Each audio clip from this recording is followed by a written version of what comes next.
ஹாய்ங்க எல்லாருக்கும் வணக்கம். இன்னைக்கு எருமை பால் கறக்கிற வீடியோ தாங்க பார்க்க போகிறோம். இப்போ நம்மக்கிட்ட எருமை இல்லைங்க. ஆனால் நம்ம கமெண்ட்ஸில் நிறைய நண்பர்கள் எருமை பால் கறக்கிற வீடியோ போடுங்க அப்படின்ட்டு என்னோட ஷார்ட்ஸ் பார்த்துட்டு கேட்டுக்கிட்டே இருந்தீங்க. அவங்களுக்காக தாங்க இந்த வீடியோ அப்லோட் பண்ணுறேன். இப்போ எங்கள் வீட்டில் எருமை இல்லைங்க, விற்றுட்டோம். இது எருமை இருக்கும்போது எடுத்த வீடியோ. எருமையை பால் கறக்கிறதுக்காக கண்ணுக்குட்டியை ஊட்ட விடுறேங்க. இந்த கண்ணுக்குட்டி பார்த்தீங்கன்னா 4லேருந்து ஒரு 5 மாதத்து கண்ணு தாங்க, கெடா கண்ணு. இப்போ பிடிச்சி இழுக்கிறேன், வரவே மாட்டேங்குதுங்க. பால் குடிக்கிற எண்ணத்துலேயே அங்கிட்டு இங்கிட்டு ஓடிக்கிட்டே இருக்குதுங்க. பாருங்க எப்படி பிடிச்சி கட்டுறேன்ட்டு. நாங்கள் இந்த எருமை வாங்கும்போது 65,000 வாங்கிட்டு வந்தோங்க. ஆனால் விற்கும்போது 55,000 தான் விற்றோம். எங்களுக்கு 10,000 நஷ்டம் தான். இருந்தாலுமே இந்த எருமை பழகுறதுக்கு நல்ல ஒரு எருமை மாடுங்க. அது மட்டும் இல்லாமல் அந்த கண்ணுக்குட்டி பார்த்தீங்கன்னா நல்ல ஒரு அமைதியான கண்ணுக்குட்டி. இப்போ அப்படியே பால் கறந்துடலாங்க. இப்போ நான் பக்கெட்டும் எண்ணெயும் தான் எடுத்துகிட்டு வந்தேன். விளக்கெண்ணெய் தான் போட்டு பால் கறக்கவும். இந்த மாட்டுக்கு பார்த்தீங்கன்னா மடி ரொம்ப சாஃப்டான மடிங்க, சீக்கிரமாக கறந்துடலாம். நான் முதல்ல பால் கறக்க ஆரம்பித்ததே இந்த எருமை மாட்டில் தாங்க. நம்ம கருப்பு மாடு கறக்காத முன்னாடி எருமையில் தான் நான் பால் கறந்தே பழகுனேன்.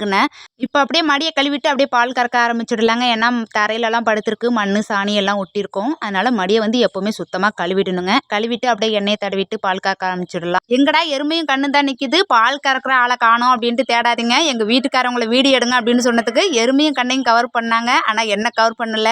சரின்ட்டு தான் நான் இந்த பக்கம் எடுங்க அப்படின்ட்டு சொன்னேன். ஏன்னா வீடியோ எடுக்க அவங்களுக்கு அந்த அளவுக்கு தெரியாதுங்க. அதுவும் நம்ம யூடியூப்பில் போடுறோம் அப்படின்னு சொல்லிட்டுலாம் இந்த வீடியோ எடுக்கலை. சரி எருமையை ஒரு ஞாபகமாக நம்ம வச்சுக்கலாம் அப்படிங்கிறதுனால தான் வீடியோ எடுத்தோம். அதனால தான் எருமையை மட்டும் கவர் பண்ணியிருக்காங்க, என்ன கவர் பண்ணலை.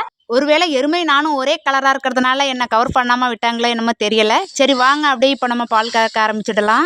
எருமை வாங்கிட்டு ஒரு 4-5 நாள் நான் கிட்டவே போகலைங்க. கொஞ்சம் பயமாக இருந்துச்சு எனக்கு எருமையை பிடிக்கிறதுக்கு. எருமை ஆனால் கம்முன்னு தாங்க இருந்துச்சு. ஆனால் நான் தான் பயந்துக்கிட்டேன் பிடிக்கிறதுக்கு. ஆரம்பத்தில் பால் கறக்கும் போது எங்கள் வீட்டுக்காரவங்க பக்கத்தில் இருந்து கறக்கிறதுக்கு கற்றுக் கொடுத்தாங்க. அப்போவுமே என்னால் கறக்க முடியலைங்க. பாதி தான் கறக்குவேன், மீதி எங்கள் வீட்டுக்காரவங்க தான் கறப்பாங்க. ஒரு வாரம் கற்றுக் கொடுத்தாங்க. அப்போயுமே என்னால் கறக்க முடியலைங்க. அப்புறம் எங்கள் வீட்டுக்காரவங்களுக்கு கோவம் ஆயிடுச்சு. சரி நீ எப்படியோ கறந்துட்டு வா அப்படின்ட்டு பக்கெட்டை என்கிட்ட கொடுத்துட்டு அவங்க வேறு மாடு கறக்க போயிட்டாங்க.